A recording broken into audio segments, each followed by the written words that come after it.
Yeah. Like granola bars and Always munching. yeah, I always have something. Like crackers. When I'm out here, I'll have like a quick one. So watch that one happen. Oh, I hope that's not a catfish. Oh, get ready just in case.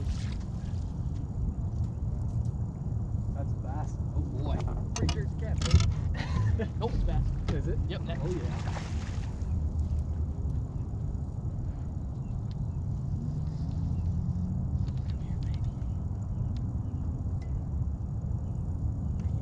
Right there. Right there. Right. There's that 5-pounder you're looking for. Yes. Is it turned on? Yes. Yes, it is.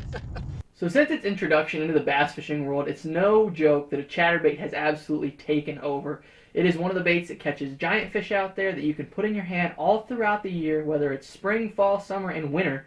You know, this bait catches them from ice off to ice on, and it catches big ones and it catches a lot of fish. And you can throw it, like I said, in all different types of scenarios, all different lakes, and absolutely catch fish.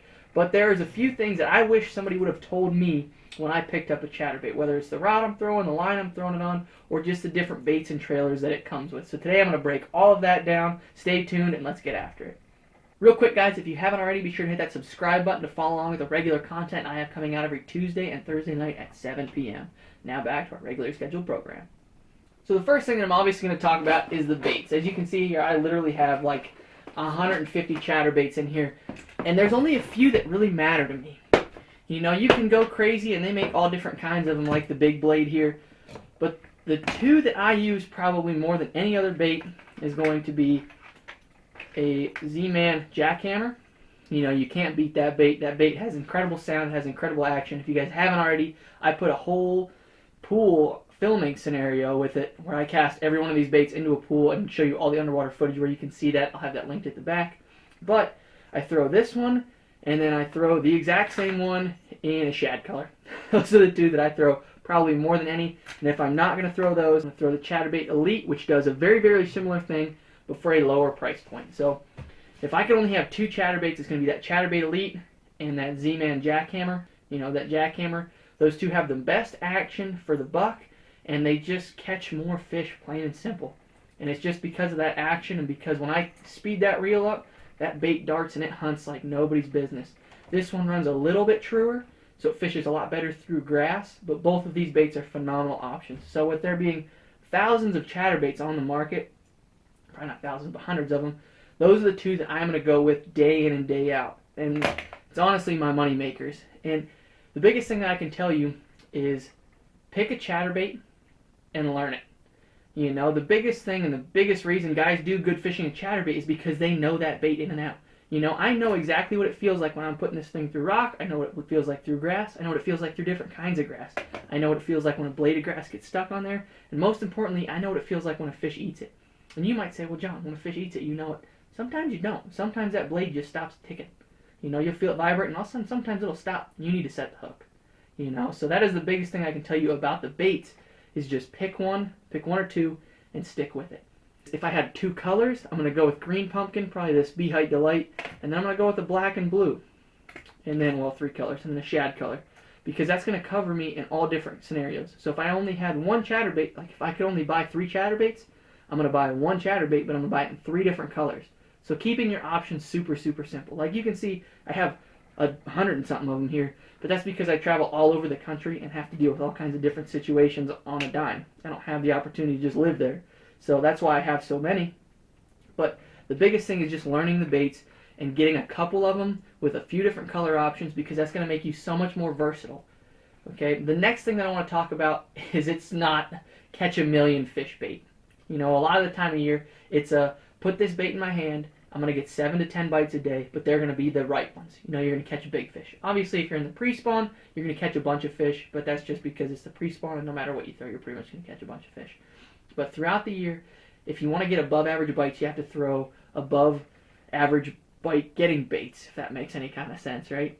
These baits put off a sweet amount of vibration that really only triggers bigger fish because they can feel it coming from a longer ways away, puts off that disturbance, and you're going to catch bigger fish with it. So if I could tell you one thing about throwing a chatterbait, it's put it in your hand and don't put it down. Like if you want to go out there and fish a chatterbait, You know, you can junk fish with it and throw it on some riprap and throw it over this grass. But if you really want to throw it and actually catch fish on it, put it in your hand and fish it everywhere. Fish it on laydowns, fish it on rock, fish it on grass, fish it over grass edges, fish it up shallow around, you know, all kinds of different stuff. Fish it around docks. And you'd be amazed at where you get bites with it. So that would be the biggest thing that I can tell you is don't be afraid to throw it in different places, right? And that leads me into the gear that I'm going to throw it on. I super wish that somebody would have kickstarted me to the end of this with the gear that I'm about to tell you about. There's 2 rods that I'm going to use, just 2. I have a moderate action rod that is pretty much a crankbait style rod. It's a 7.4 medium heavy. It's called a regular action, but it's actually like they call it a regular. I don't like that they call it a regular. It's an Invoker Pro by Arc. And what I love about this rod is it has a soft tip that leads into a backbone, but it's a cranking rod, and it loads up better. So the beautiful part about that is those fish, when they're not super choking it, like early in the spring, and then into the fall and into the winter time, I love throwing this rod because they absolutely get the bait. When you see one of those fish have it, they have it choked down their throat. And that is what you need to understand about this bait is sometimes if you use too stiff of a rod, you will pull that bait out of their mouth, especially with smallmouth.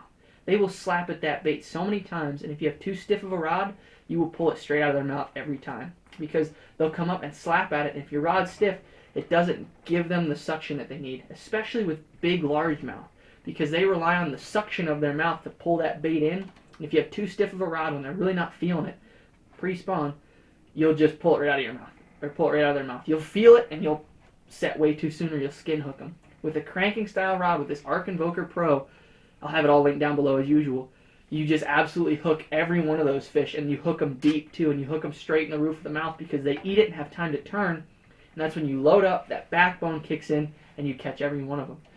But that rod doesn't do great when the grass starts to get thicker.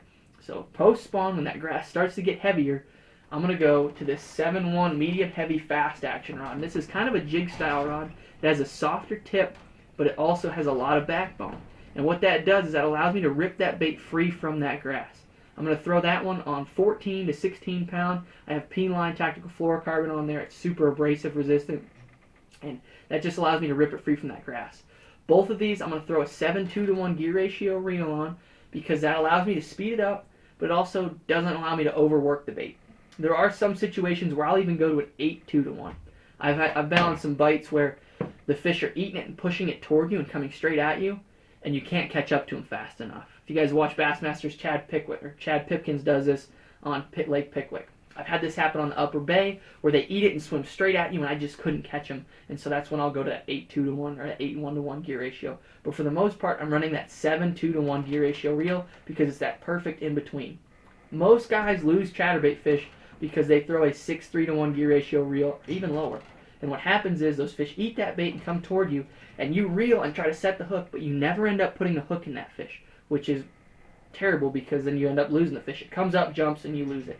Or they lose a fish because they're using too stiff of a rod, and you set the hook as soon as you feel that bite, and it skin hooks it, and then the fish falls off. Because as soon as they jump or shake or do anything, the hook just goes flying right out of their mouth, and everybody's upset, and it makes for bad footage.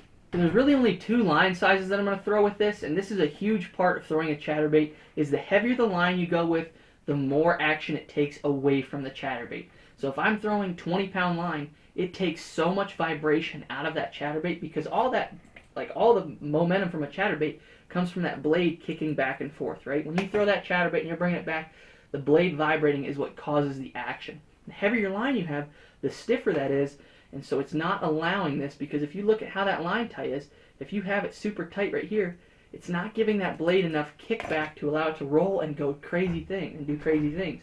So if I'm fishing dirty water, I'll go with heavier line to an extent. You know, you want that vibration. Most guys are like, oh, dirty water, I'm going to throw 25-pound line because I can get away with it. Sure, you can get away with it, but you're not going to catch as many fish. Same thing with Clearwater. The only time I'm going to throw heavier line is if I am absolutely burning a bait, maybe for smallmouth or something along those lines, where I'm really not relying so much on the action as much as they are seeing it. But the most part, I'm going to throw 12 to 15-pound P-line tactical fluorocarbon, and what that 12-pound does is that gives me enough oomph when I set the hook that there's not a whole lot of stretch there, but it gives that bait the amount of vibration that it needs to work. You know, and the same thing with that 15. Once I get around heavier vegetation, I'm going to go to that 15, and that's going to give me the best bang for my buck as far as being able to pull those fish out of that heavy cover while still not taking away so much action. If I'm around a lot of people, this is one of the biggest tips I can give you. If I'm around a ton of people, I will drop down to 10. You know, I will go from 12 to 10 because it allows me to cast further. It allows me to get that bait more natural, and it just gives that bait so much more vibration and an action that nobody's really else getting because they're throwing too heavy of line. So the last thing that I want to talk about is the trailers that you're going to be throwing. If I can only pick 3 trailers, and you only need 3 trailers, it's going to be this little guy, and this little guy. So we have razor shad, and the biggest thing with a razor shad is I like that when I'm around shad. You know, the name razor shad kind of implies what I like it for. Bait fish in general have a tighter action, and so if I'm throwing it around areas where I think there's a lot of bait fish, whether it be shad, shiners, etc., small bluegills, that's when I'm going to throw something like this. It has that tighter action, especially in colder water. You know, especially as it gets really, really warm too, when I'm really wanting to burn that bait. If you get super, super cold water, I'm going to throw a swing bait trailer.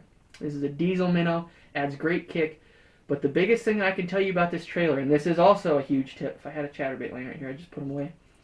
Look at how I'm going to rig that. You see, if I rig it like this, like that, it takes away action. If I have that blade, and you look at how that blade's positioned, right?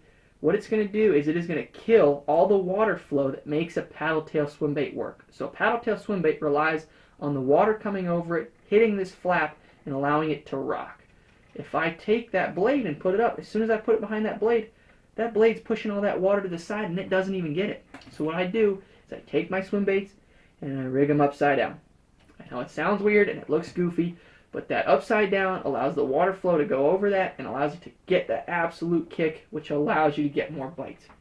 When I'm fishing around bluegill, or I'm fishing extremely cold water, that's when I'm going to go to this trailer right here. Because what it does is it gives it more thump, which bluegill do, and it also allows me to fish that bait super, super slow. So if you want to fish a chatterbait super slow, say you're fishing a 1/2 ounce chatterbait and you're running a razor shad and you can't get it shallow enough because it's bogging down in the grass, pick up a swim bait, put that on the back of it, and what that's going to do is that's going to allow you to fish that bait higher in the water column because it's going to put off more kick. Same thing goes with dirty water. If I need more kick, I'm going to put one of these swim bait trailers on here because it's just going to give me so much more action and allow me to present it in a better way up shallow because I won't be having to fight it the whole time. I can actually allow that bait to do its job and fish slower.